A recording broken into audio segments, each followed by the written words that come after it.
Before we start, Christos, just to set a context, right? Over the past few years, the convergence of market pressure, technology innovations, and a lot of industry-wide acceptance on digitization has been driving a lot of transformation across industries. And then when you look at Industry 4.0, it has moved away from being a buzzword to a successful implementation on the ground, right? And especially when we talk about digital twin, it's a dynamic digital representation of physical assets or systems, and this is built on multiple modeling technologies with real-time data and advanced analytic tools. And if I bring this into a pharma context, organizations are increasingly now, they have started deploying digital twins, either if it means accelerated production, avoid interbatch variants, or if they want to move from an R&D environment quickly into a production environment, the golden patch. So there are a lot of dimensions that we're seeing from a pharma perspective. And with that in context, would also like to take your views on some specific both enablers as well as challenges the industry is facing, and therefore wanted to get your thoughts on this during this conversation, right?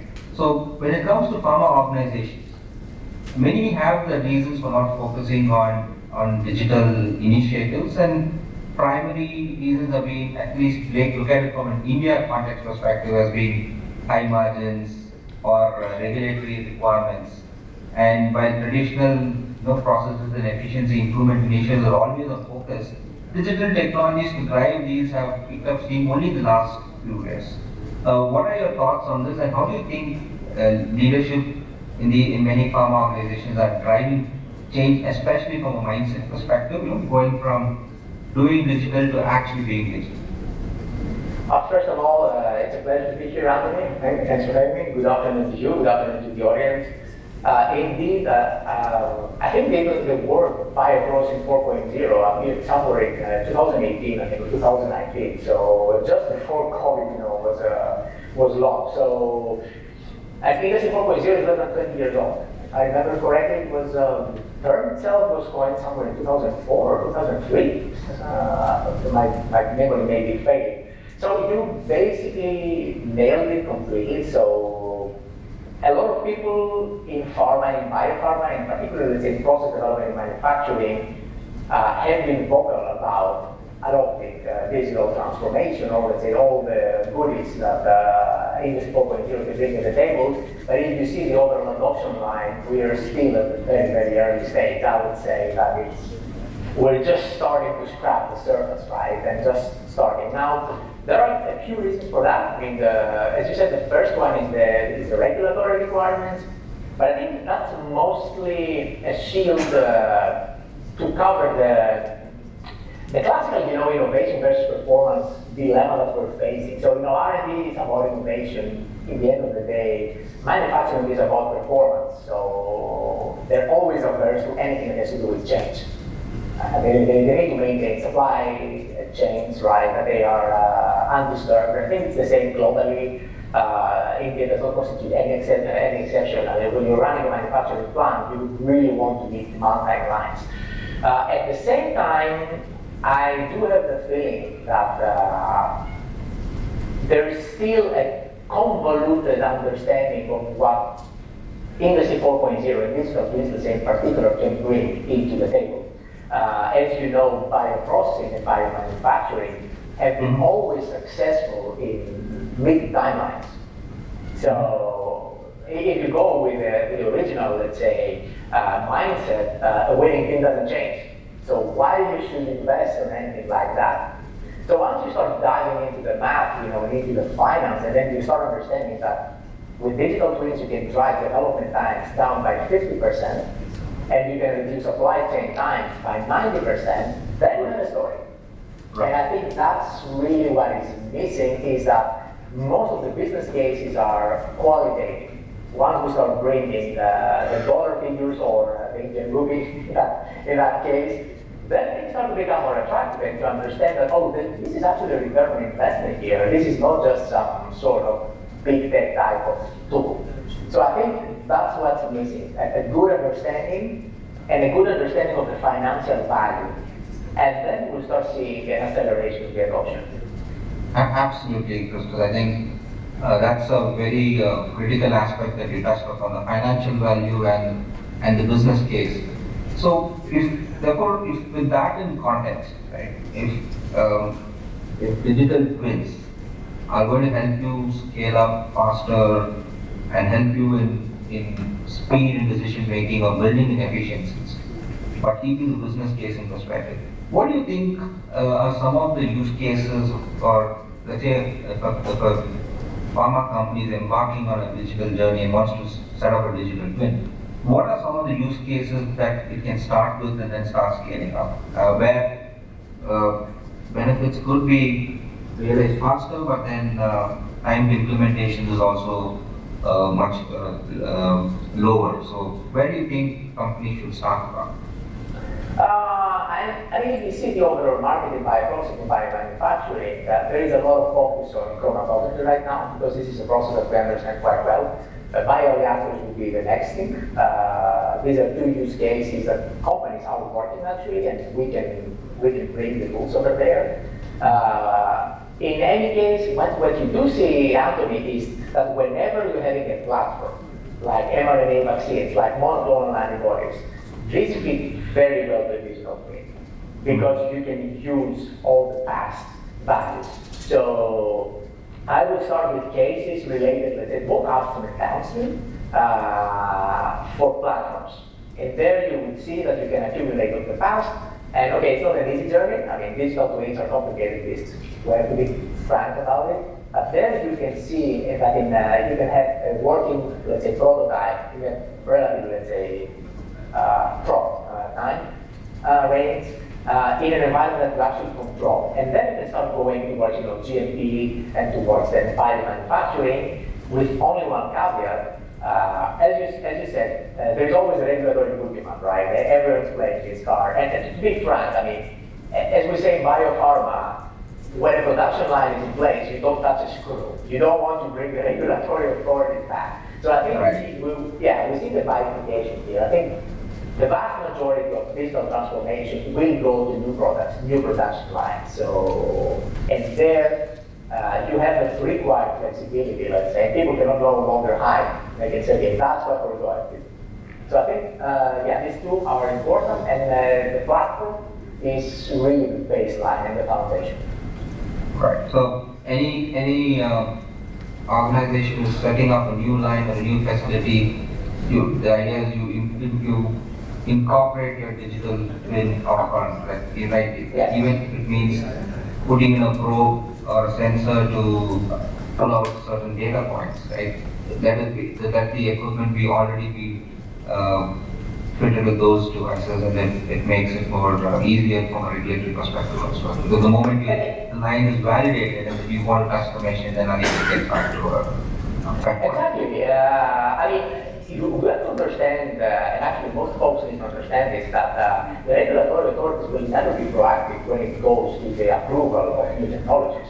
It is the pharmaceutical companies being producers or CDMOs, or CMOs, or CDMOs depending on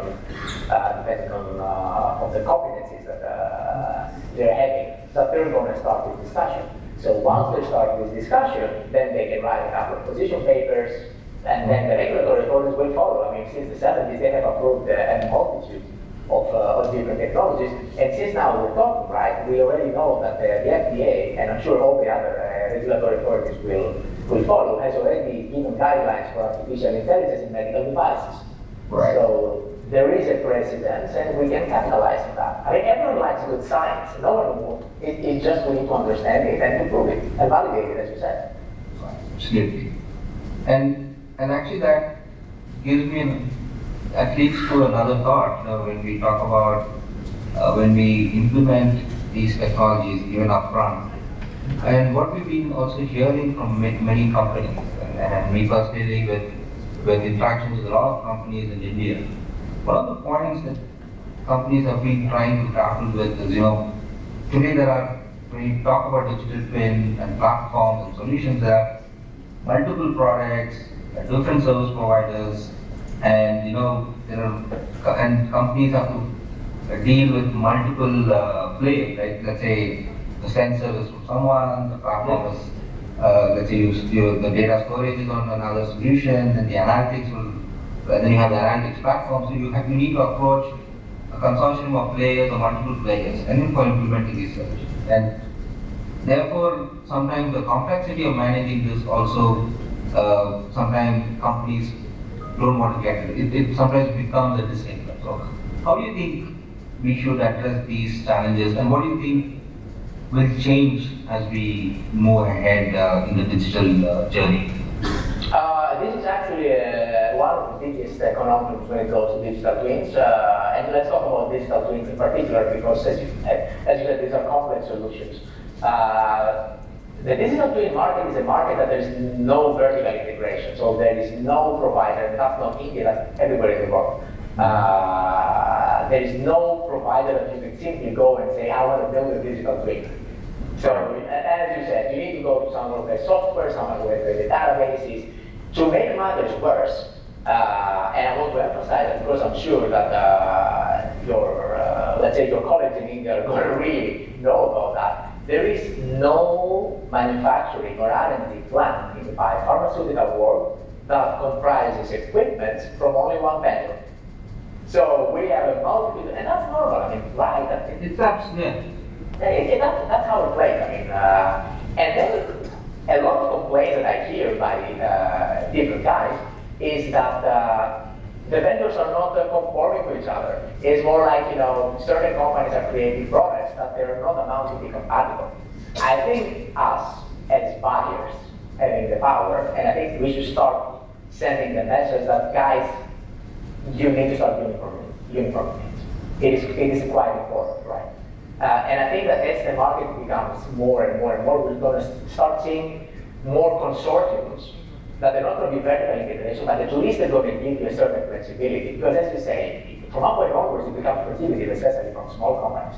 So I think as the market starts growing, we're going to start seeing at least people who have the network to coordinate that. So companies who can be the project managers, if you like. But still, each company needs to understand what are the core competencies that need to have in-house. For example, data science, measurements, what do you want to insource, what do you want to outsource.